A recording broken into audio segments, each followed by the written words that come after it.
Est-ce que vous pourriez demain vous dire je vais quand même vérifier que tout le monde est vacciné?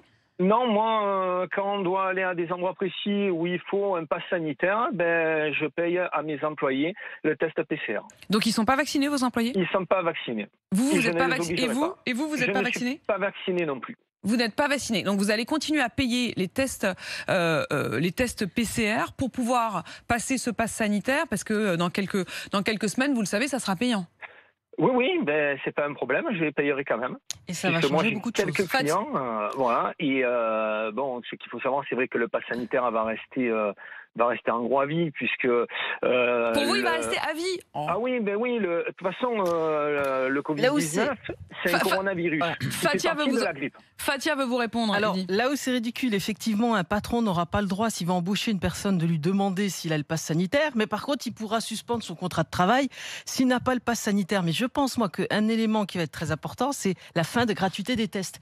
C'est devenu un argument commercial. Je regardais une pub d'un restaurant qui disait « Vous voulez manger une glace ? Ne soyez pas inquiets. Juste à côté, il y a une tente pour passer les tests. » Voilà, je pense que quand ce ne sera plus gratuit, ça va changer des choses. Et juste une petite chose quand même. Ce gouvernement, pourquoi c'est un peu insupportable et pourquoi je dis qu'il est idiot?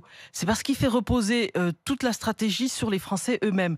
Le Covid est tellement grave qu'il faut égrener les chiffres. Le Covid est tellement grave qu'il faut la vaccination et le passeport.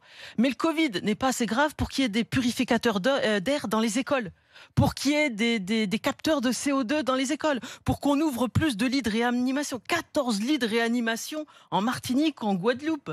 Donc moi j'ai l'impression qu'ils ont quand même choisi la solution pour faire le plus de pression psychologique sur les Français, mais la solution la moins coûteuse pour eux qui reste dans cette logique d'austérité. Oui, alors je comprends l'inquiétude d'Eddy qui dit on va avoir le pass sanitaire à vie. Et c'est vrai que c'est une inquiétude tout à fait légitime parce que le gouvernement au début dit le pass sanitaire, vous inquiétez pas, on ne le fera pas pour les activités du quotidien, ça c'est au mois de mai. En juillet, il dit ce sera pour certaines activités du quotidien et il nous dit ce sera jusqu'au 15 novembre. Et hier, Olivier Véran nous dit peut-être qu'on va aller au-delà du 15 novembre. Et Stanislas Guerini, Fatia Agag le disait à l'instant, qui nous dit encore ce matin, peut-être que finalement ça va être un outil qu'on utilisera pour d'autres choses. Mais c'est ça, donc de toute façon c'est quelque chose de classique. Les mesures d'exception sont vouées à une pérennisation, donc l'inquiétude de notre auditeur, je la comprends parfaitement.